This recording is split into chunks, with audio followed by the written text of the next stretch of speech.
I'm Mike. Sometimes parts and components are very similar to each other, but there are key differences between them that result in different applications for each.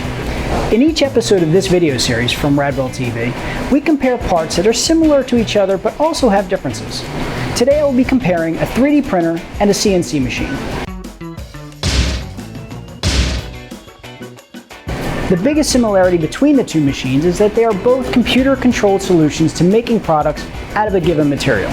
A 3D printer is an additive manufacturing machine that builds three-dimensional objects. It starts by a 3D object being designed by a PC. Once a design is completed, the printer will take that design and extrude molten plastic through a tiny nozzle that prints multiple layers on top of one another until the design is formed.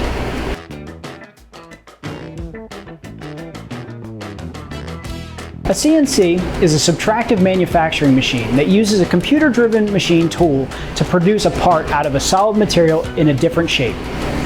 Once a part has been designed and instructions for the machining have been written, a CNC machine is programmed with those instructions.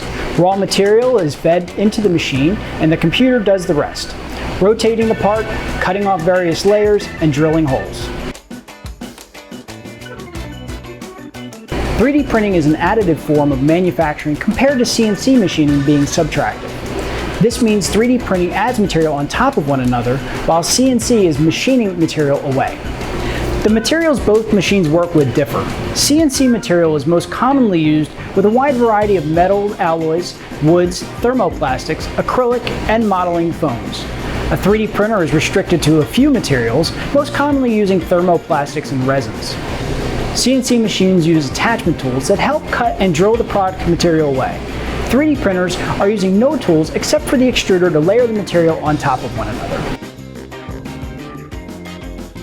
While both methods of machining are very useful technologies, the choice of which one to use depends upon the material needed, geometric complexity, manufacturing volume, and the budget.